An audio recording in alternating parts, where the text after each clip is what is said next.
الحمدللہ والصلاة والسلام علی سیدنا رسول اللہ صلی اللہ علیہ وسلم۔ ناظرین اکرام، آج کی ویڈیو میں آپ بہت اہم نکتہ اور پوائنٹ سمجھیں گے جسے سمجھنا ہر ایک کے لیے ضروری ہے، ورنہ لوگ غلط فہمی کے شکار ہو کے اور غلط راستے پر چلے جاتے۔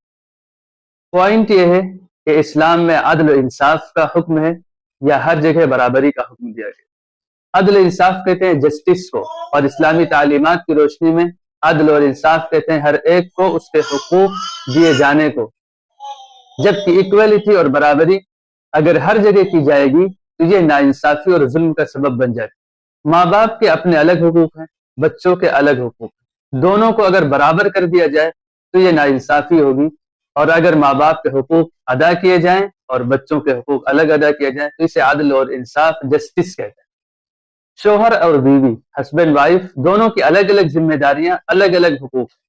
اگر ان دونوں کے درمیان ایکویلٹی اور برابری کے نام پر یہ کہا جائے کہ نہیں، دونوں کے حقوق یکساں کر دیے جائیں، بالکل ایک طرح کر دیے جائیں، تو یہ جسٹس اور عدل نہیں ہوگا، بلکہ یہ ایکویلٹی اور برابری ناانصافی اور ظلم کا ذریعہ بنے گا۔ ہم بس ایک دو مثال کے ذریعے سے آپ کے سامنے بات واضح کریں گے۔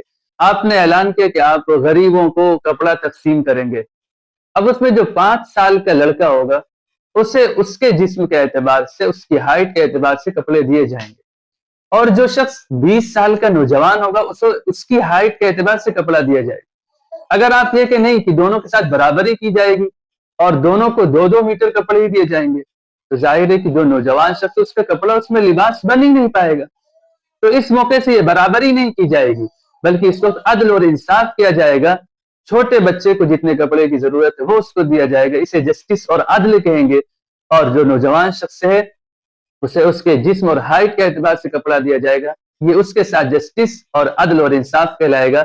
اسے کہتے ہیں کہ ہر ایک کے حقوق کو ادا کرنا، ورنہ اگر برابری کریں گے تو پھر اس سے ناانصافی کا دروازہ کھل جائے گا۔